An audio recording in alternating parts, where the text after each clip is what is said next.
Salut! Alors aujourd'hui on va installer un kit d'autoguidage sur la moissonneuse. Donc c'est un autoguidage FJ Dynamics toujours, sauf que cette fois-ci c'est le tout dernier modèle, c'est le modèle AT2 en fait. Celui que j'ai dans le DOT c'est le AT1 et là ce que je vais installer là c'est le AT2. Sa destination à ce GPS ce sera la moissonneuse et le New Holland. Alors le New Holland on va pas faire l'installation aujourd'hui, ce sera pour plus tard. De toute façon j'ai même pas reçu toutes les pièces pour la deuxième intégration. Donc là ce qu'on va faire, c'est Alain qui fait l'installation aujourd'hui de chez Fournial. Ce qu'on va faire c'est une installation entre guillemets rapide parce que c'est les moissons et pour perdre un minimum de temps on va installer le boîtier en cabine sur un type ventouse RAM à 3 ventouses là. On va prendre l'électricité sur une prise 3 plots et puis les fils seront apparents. Ça c'est juste pour que je puisse travailler avec l'autoguidage pour cette saison là. Et une fois que la saison des moissons sera terminée, Fournial reviendra et on fera une installation correcte avec les fils qui viendront jusqu'à la batterie, un support fixe pour l'écran et puis enfin voilà tout le truc. Donc là on commence à travailler, on est en train de pour l'instant chercher une solution juste pour l'antenne. Parce qu'il n'a pas envie de faire des trous pour rien dans la cabine, donc surtout que si l'antenne après se fixe un petit peu autrement plus tard, donc on va juste trouver une solution pour cette antenne là et après ça devrait aller plutôt vite. Donc pour le kit AT2 en fait on a le volant, c'est exactement le même, le volant et son moteur c'est le même que l'AT1. On a un truc qui change par contre, c'est l'écran. Il est fait comme ça, il n'y a plus toutes les prises dessous là, tu sais, où on branche les antennes et les machins. Maintenant il y a deux grosses prises à l'arrière, plus une, celle-ci c'est sûrement l'antenne, en tout cas ça y ressemble. Et la grande différence aussi avec la T1, c'est que maintenant on est sur une antenne unique. C'est plus une barre avec deux antennes, c'est une antenne unique sur le toit. On a toujours ce petit truc là, le coupe batterie. Avec un petit voyant cette fois-ci, moi j'ai pas le voyant dans le DOT. Et puis voilà. Et le support d'antenne en fait il est fait comme ça. C'est pour ça que on va essayer d'éviter de mettre celui-là. Puis après, le reste, tu sais, c'est les conneries habituelles hein, pour les adaptations. Ça c'est des bagues pour les volants pour plusieurs types de véhicules. Et puis ça, toi, c'est l'anti-rotation pour le moteur. Et puis voilà, toutes les bricoles, des vis et des machins. Bon, c'est un kit avec l'AT2. Je pense que FJ Dynamics a voulu faire plus simple et plus performant. Ok, Alain a trouvé la solution. Donc en fait, je vais te le faire voir de ce côté-là. Le boulon qui est là avec l'écrou, qui sert à tenir le support métallique pour faire la rigidité du toit. Il va se prendre dessus, donc à l'autre bout là-bas. Et donc il va faire une patte provisoire hein, forcément pour l'antenne avec ce boulon là. Et il faudra seulement dire au GPS du coup que l'antenne n'est pas centrée mais qu'elle est décalée à droite. Ça c'est juste un réglage. Alors on a remarqué aussi que chez FJ Dynamics, tu sais, ils font des gaines comme ça pour protéger leur câble. Et maintenant, par exemple pour ce câble là, c'est de la tresse. Alors c'est vachement plus... Ça fait un peu plus qualité quoi si tu veux par là. C'est les mêmes câbles à l'intérieur quand même.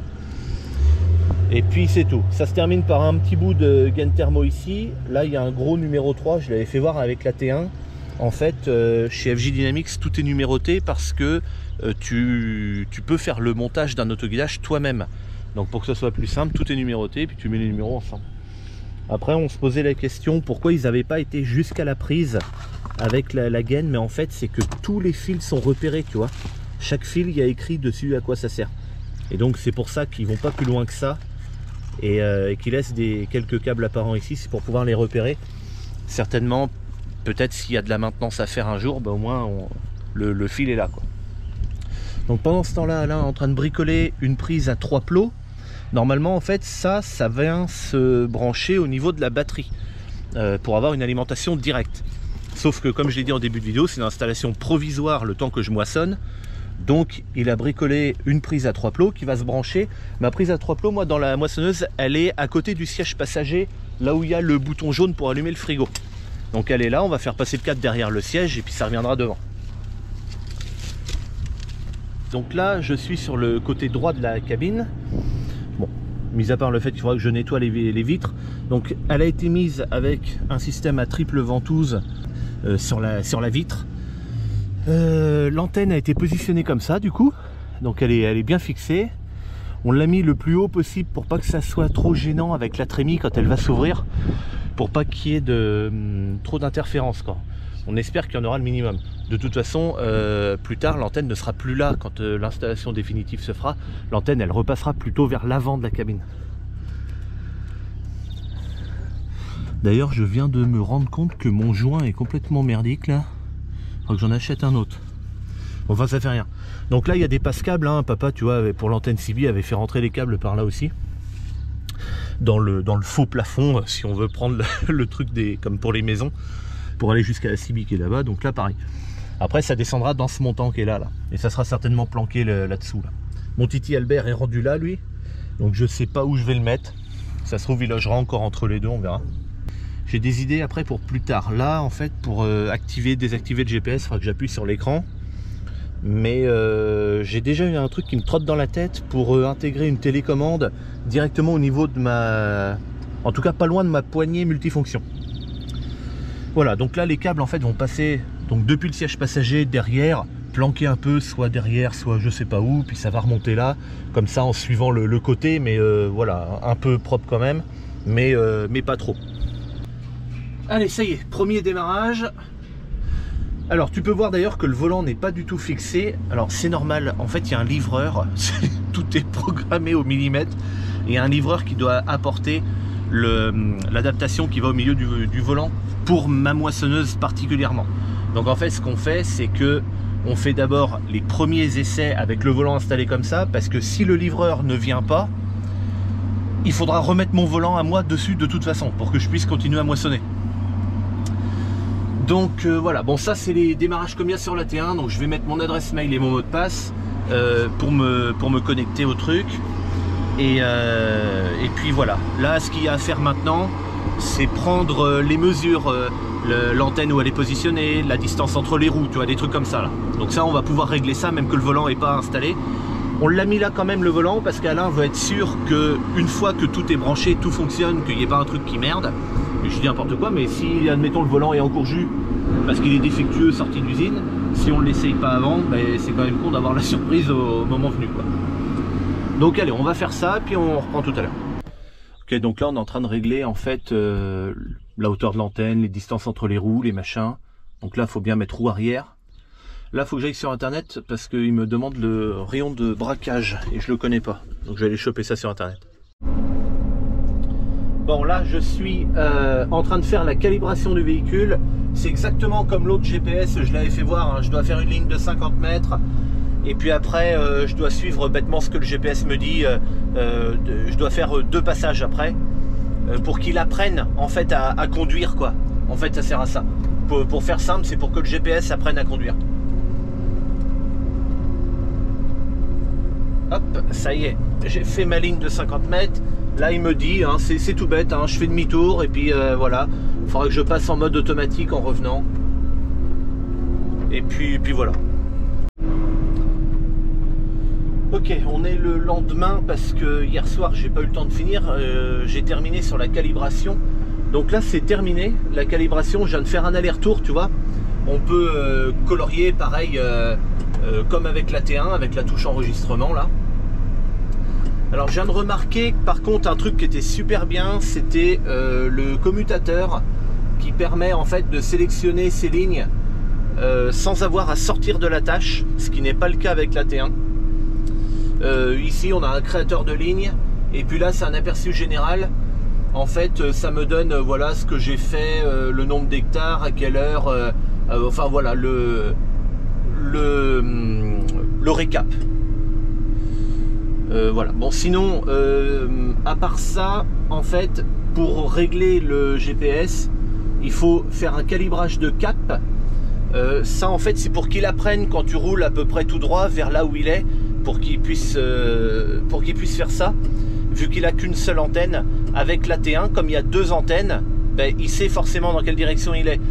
Avec celui-là, quand tu allumes le GPS, t'es pas obligé de faire un calibrage de cap, hein, parce que normalement il doit le faire tout seul, tu avances 5-6 mètres et c'est fait. Donc il suffit que tu allumes le GPS sur la route ou avant de partir de la ferme et puis c'est bon, hein. Et sinon après c'est dans les paramètres de l'appareil. Bibliothèque de véhicule, c'est là où tu enregistres ton véhicule. Bibliothèque de mise en œuvre. Alors en fait c'est mal traduit parce que c'est traduit de l'anglais. En anglais ça se dit implement, les outils, sauf qu'en français ça se traduit en mise en œuvre. Mais là en fait c'est la bibliothèque d'outils. Le capteur d'angle de direction, moi j'en ai pas. Et ça c'est la calibration du véhicule. C'est ce que je faisais voir hier. La calibration du véhicule, ben, il suffit de le faire une fois et normalement il n'y a plus besoin de le faire. Et puis voilà, après le reste c'est comme l'autre, sauf que c'est juste les menus sont plus beaux, mais à part ça on retrouve le débogage efficace, débogage du pilote. Ça c'est pareil, ces deux trucs c'est pas très bien traduit, il faudra que je leur dise chez FJ Dynamics. Calibrage des accessoires, en fait ça c'est si tu veux faire des sauts et des trucs comme ça, mais t'es vraiment pas obligé de t'en servir. Et puis après dans corriger la source du signal, c'est là où on va choper soit tu vois, enfin tout un tas de trucs. La station mobile par exemple, ça c'est pour être en EGNOS, en RTK avec la connexion. Et puis voilà. Sur le côté, c'est là où tu mets la carte SIM. Et puis voilà, il s'allume derrière avec un bouton comme ça. Voilà. Et franchement, ça marche bien. Enfin là, j'ai fait 2-3 allers-retours. Alors au tout départ, j'ai eu un souci. Le véhicule, la moissonneuse, pardon, la moissonneuse, pour les marches avant, elle se déplaçait comme un serpent. Je vais essayer de te mettre une photo que j'ai prise où j'entoure en rouge et en vert. En fait, là où j'ai entouré en rouge, que ça se déplace comme un serpent, c'était en marche avant. Et en vert, là où la ligne est bien droite, c'était en marche arrière. En fait, la moissonneuse faisait des belles lignes droites en marche arrière, et en marche avant, c'était impossible. Elle tournait, elle virait, elle faisait n'importe quoi. Et tout simplement, je vais t'expliquer. Alors, le problème, c'est que j'ai fait deux choses en même temps, et je ne sais pas laquelle des deux choses a corrigé le problème. Mais je pense que c'est de ma faute. Au départ, un peu plus tôt dans la vidéo, tu as vu qu'on avait mis l'antenne ici, en fait, sur le côté là. Le technicien de chez FJ Dynamics, je lui ai posé la question et il m'a dit c'est mieux qu'elle soit centrée l'antenne. Alors à l'avant de la cabine, ça se voit pas, mais ici là, on a une plaque métallique, c'est fait exprès pour mettre une antenne. Donc ce matin avec papa, on a fait un support avec un aimant, on a foutu l'antenne au milieu. Deuxième chose, c'est dans le menu et dans le bibliothèque de véhicule. Donc là j'ai ma lection qui est ici. Et voilà, il te demande l'empattement avant. L'empattement avant, c'est l'espacement qu'il y a entre les roues avant. Et ensuite, comme c'est pas tout à fait traduit, parce qu'il aurait dû dire la voie, et après il te demande l'empattement d'avant à arrière. En fait, ça c'est la distance d'axe en axe entre les roues avant et les roues arrière. Et moi j'ai mal lu. Et en fait, empattement avant, on a mesuré l'écartement entre les roues avant, et je vois empattement, et j'ai lu trop vite, et j'ai vu arrière. Je me suis dit, bah, c'est l'espacement entre les roues arrière. Et donc j'avais mis 2 mètres quelque chose. 2 mètres 17, ça devait être 2 mètres 40 à l'arrière. Alors qu'en fait, je me suis complètement planté, c'est pas du tout ça. Et du coup, bah, mes mesures de gabarit, en fait, étaient fausses. Et c'est pour ça, je pense que c'est pour ça qu'elle se baladait à droite à gauche. Parce que ce matin, j'ai remesuré parce que je me suis rendu compte de la connerie. On a remesuré, du coup c'est 3,75 m entre les roues avant et les roues arrière, d'axe en axe. Je règle ça, j'essaye mon truc, la moissonneuse part tout droit, impeccable. Après, est-ce qu'on aurait laissé l'antenne à droite? Je pense que ça aurait fonctionné quand même, honnêtement. Parce que même si le technicien dit c'est mieux qu'elle soit centrée, il y a quand même un réglage, je te le fais voir. Ici, position de l'antenne, donc à gauche ou là il y a écrit gauche, mais tu peux mettre droite. Et ensuite distance, ben là j'ai mis 0. En fait tu mets gauche ou droite, du moment que tu mets 0, tu t'en fous, c'est au milieu. Mais moi j'avais mis à droite et 68 cm, parce qu'elle était décalée de 68 cm à droite. Et donc là, ben maintenant c'est bon. Et je suis sûr que c'est ça en fait. Je suis sûr que c'était ça. Donc voilà, bon ben maintenant il restera plus qu'à faire on le fera certainement avec papa, mais je sais pas si je vais le faire maintenant, j'ai pas le temps aujourd'hui, 11h22, je sais pas. Le test avec le jalon, voir si vraiment c'est correct.